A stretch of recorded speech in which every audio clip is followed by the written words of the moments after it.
Kurseong railway স্টেশনের চারিপাশ পরিদর্শন করে আমরা চলেছি ইগলস ক্রেগের দিকে।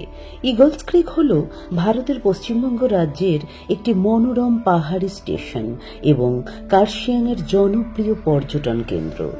এই আকর্ষণীয় জায়গাটি কার্শিয়াং রেলওয়ে স্টেশন থেকে মাত্র 1 কিলোমিটার দূরে, তাই এতটুকু পথ আমরা পায়ে হেঁটেই অতিক্রম করছি।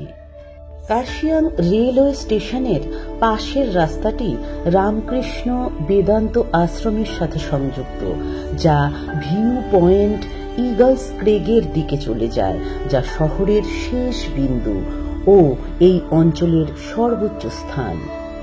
রামকৃষ্ণ বেদান্ত আশ্রমের পাশ দিয়ে গুটি গুটি পায়ে আমরা এগিয়ে চলছি ইগলস ক্রেগের দিকে।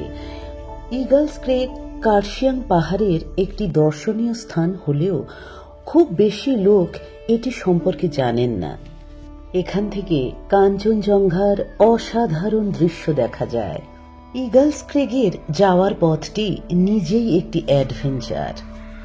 এই অ্যাডভেঞ্চার পথ চলতে চলতে অনেক মন্দিরের দর্শন মেলে, যেমনটি ভিডিওর মাধ্যমে দেখা যাচ্ছে ঠিক তেমনটি। মন্দির দর্শন করতে করতে এখানকার সবচেয়ে আকর্ষণীয় স্থান ইগলস ক্রেগে অবশেষে আমরা পৌঁছালাম। ইগলস ক্রেগের গেটের উপরেই বড় বড় অক্ষরে লেখা আছে এর নাম।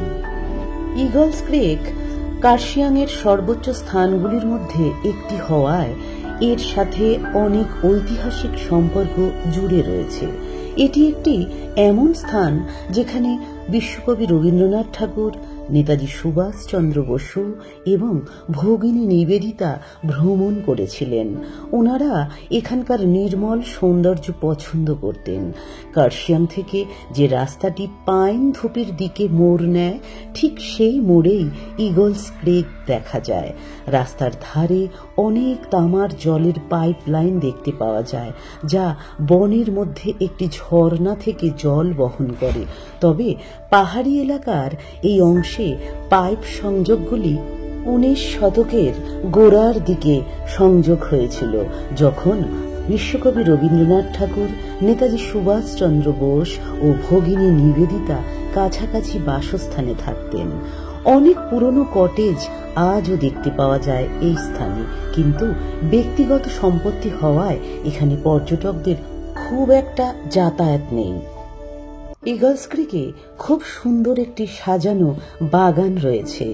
কার্শিয়াং শহরের জল সরবরাহের জন্য 2টি জলাধার এবং একটি ক্যাফেটেরিয়া রয়েছে, আর রয়েছে ওয়াচ টাওয়ার। এখান থেকে ভিউ পয়েন্টের অনেক নিচে বালাসন এবং মেচি নদী দেখা যায়। মেচি নদীর ওপারটি হল নেপাল।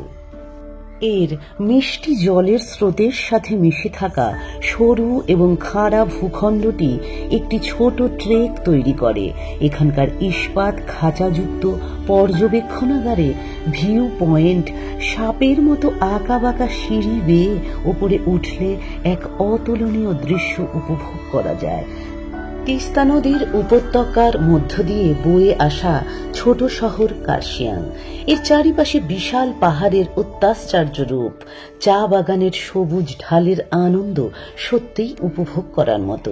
বিকেলের দিকে গেলে পাহাড়ের আড়ালে সূর্য অস্ত যাওয়ার সাথে সাথে আকাশের রং নাকি হলুদ থেকে কমলা ও তারপর উজ্জ্বল লাল রঙে পরিবর্তিত হয়। তবে সেই দৃশ্য দেখার সৌভাগ্য হয়নি। যতটুকু দেখলাম ঠিক ততটুকুই শেয়ার করছি। এই সেই 2টি জলাধার যা কার্শিয়াং শহরে জল সরবরাহ করে।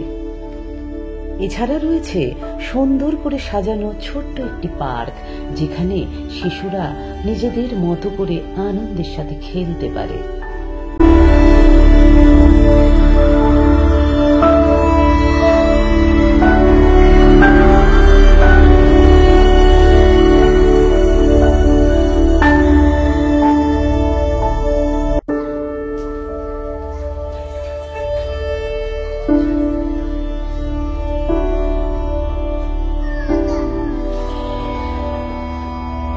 এই হলো সেই ওয়াচ টাওয়ার।